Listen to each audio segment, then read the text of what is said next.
আমার ননদ সকাল সকাল মাথায় তেল দিল, এখন স্নান করবে।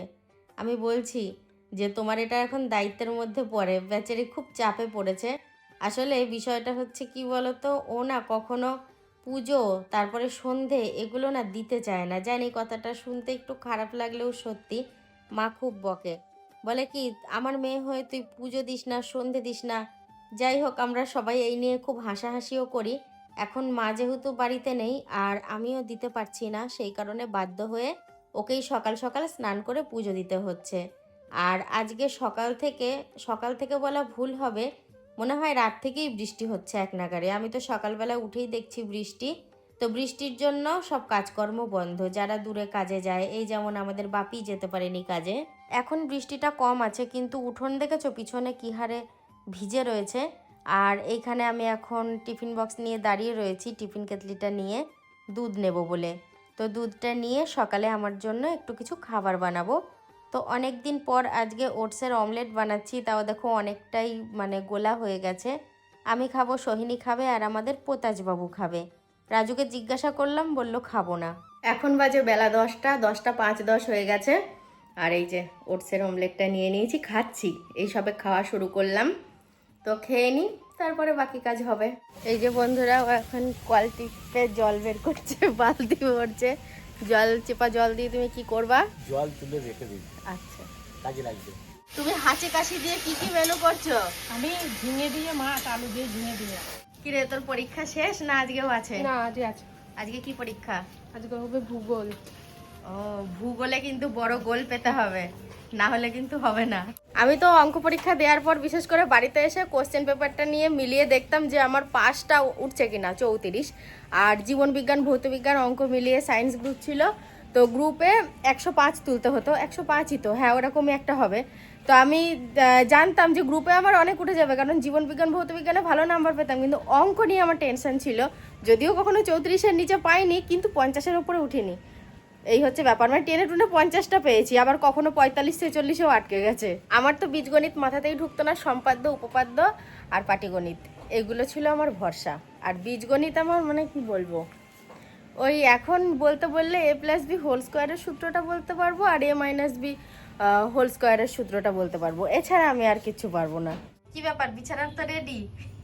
না, আমি একে বলছি, এর তো বিছানা পুরো রেডি। আবার কি স্টাইলে ব্যায়াম করবে, সামনের দুটো পা পিছনের দুটো পা, এ ভালো।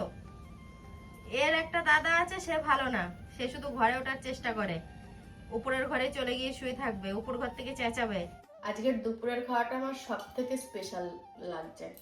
হ্যাঁ, মুড়ি তো। বাসি মাংসের তরকারি গরম করে নিয়েছি, আর মাংসের তরকারির সাথে মুড়ি আমার ভাল লাগে। অনেক আগে যে খুব ভালো লাগতো তা না, এখন ভাল লাগে খেতে। আর এই যে আমার কর্তা আমার জন্য প্রসাদ রেখে দিয়েছে, কত ঢপ মারলো ওই মাছটা নিয়ে। এটা ইলিশ মাছ।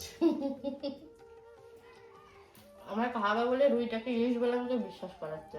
খাওয়া দাওয়া সেরে বসিনি, ঘর মুছেছি, কিন্তু আমি ভুলেই গেছি এঁটো বাসনগুলো কলতলায় রাখা আছে। শুয়েছিলাম, অনেকটা টাইম পার হয়ে গেছে, দিয়ে আমি ওকে বলছি কি আমি মনে হয় থালা বাসন মাজিনি জানো।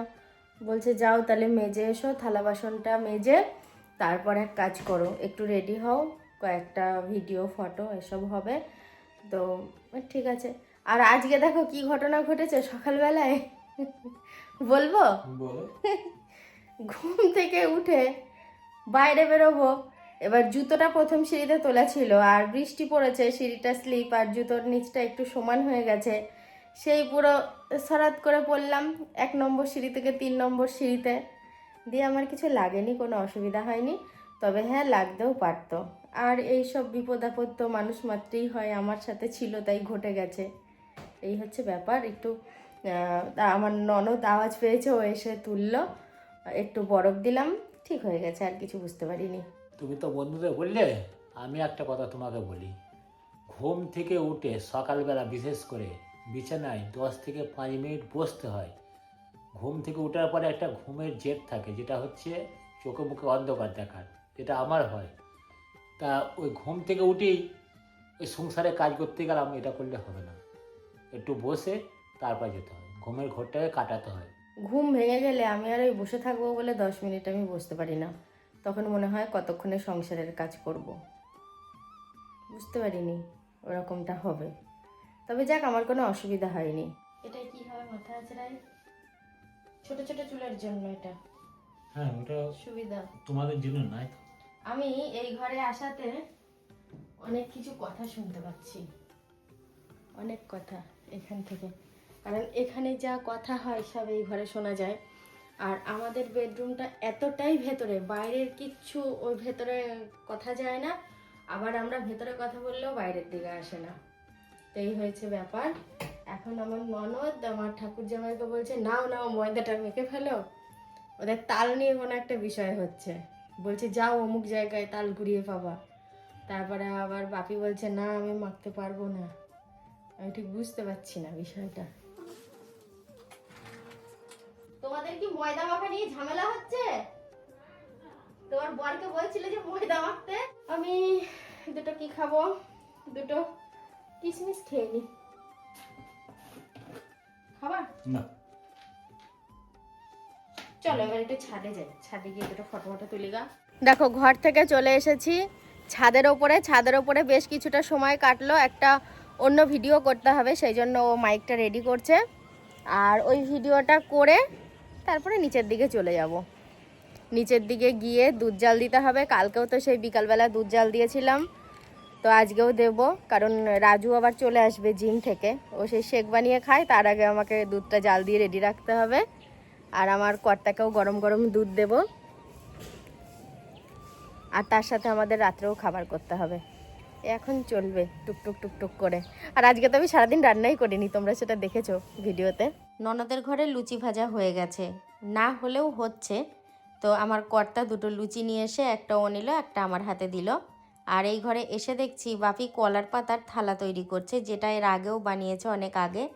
আর এখানে সোহিনী লুচি ভাজছে, আর আমার ননদ ওই মানে আলু পটল চচ্চড়ি হবে সেইটা কুটছে। আর বালতির মধ্যে লুচি রেখেছে, যেন মনে হচ্ছে অনুষ্ঠান বাড়ির লুচি ভাজা হচ্ছে। আর যেই লুচিটা ভাজা হচ্ছে লুচিটার দেখো দারুণ দেখতে, কিন্তু সোহিনীও গুছিয়ে ওর মায়ের মতো রান্না করতে শিখে গেছে। দেখেছো খুন্তি ধরার কায়দাই আলাদা। কেমন লাগছে লুচি আর আলু পটল চচ্চড়ি? সত্যি কথা বলতে কি জানো,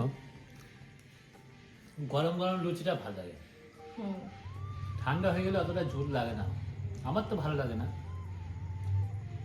জুত লাগুক না লাগুক খাও। আমার ভাতটা ঠিক আছে, সন্ধে ভাত তো করবোই রাতে আজকে। ঠিক আছে। তা আমি কি বলেছি এটাই ইতিগজ সমাপ্ত বলেছি? কি বলো? না, তুই বলছিস যতক্ষণ পারো খাও। পিনাট বাটার বাড়িতে বানানো হচ্ছে, এটা তো কেনা হয়। তো কৌটোটা খালি হয়ে যেতেই রাজু বলল কি যে আর কিনবো না, বাড়িতে বানাবো। আর বাড়িতে বানিয়ে যে খুব খারাপ হয়েছে সেটা নয়, কিন্তু অরিজিনাল খাঁটি জিনিসটা পাওয়া যাবে। ওটায় মানে অয়েল মেশানো থাকে, যেটা মনে হয় দেখে একবারে পুরো তেল মানে তেলাক্ত ভাব, ওপরে তেল চেকে থাকে অনেকটা করে। এটা সেটা হবে না, কিন্তু এটায় অরিজিনাল জিনিসটা পাওয়া যাবে। বাদামের ডাস্ট তো পাওয়া যাবে, তাইলেই হবে। আমারও সন্ধ্যের পর অনেকটা সময় এদিক ওদিক করে কাটলো, লুচিও খেলাম। তো এরপরে যেটা করতে হবে সেটা হচ্ছে দুটো ভাত বসাবো, কারণ আমার কর্তাও দুপুরে পান্তা ভাত খেয়েছে, আমিও মুড়ি খেয়েছি। রাত্রে দুজনায় দুটো গরম ভাত খেতে হবে। সিদ্ধ ভাত করব, দুধ আছে, আলু সিদ্ধ দেব, ওই আলু সিদ্ধটা মেখে নেব, তাইলেই হবে। আর আমার কর্তার তো তোমরা জানোই, দুধ দই হলে ও আর তরকারির পরোয়া করে না। এই যে ভাত চলে এসছে, তরকারি না ভাত আছে এখানে, সিদ্ধ ভাত দুধ এই দিয়ে রাত্রির এখন খাওয়া দাওয়া হবে। আর এখন রাত্রির প্রায় 10:30 বাজে। গতকালকে আমি একটু তাড়াতাড়ি ভিডিও শেষ করেছি, তোমরা অনেকেই বলো যে তুমি তাড়াতাড়ি ভিডিওটা শেষ করে দিচ্ছ, একটু বড় ভিডিও দাও, ঠিক আছে। তো যাই হোক, আজকে দেখো পুরো একদম রাত্রি 10:30টার সময় ভিডিও শেষ করলাম। তো খাওয়া দাওয়া করে ঘুমিয়ে যাব। তো ভিডিওটা আমি শেষ করে দিচ্ছি আজকে। তো কালকে থেকে আবার সবার সাথে দেখা হচ্ছে। আজকের মতো গুড নাইট।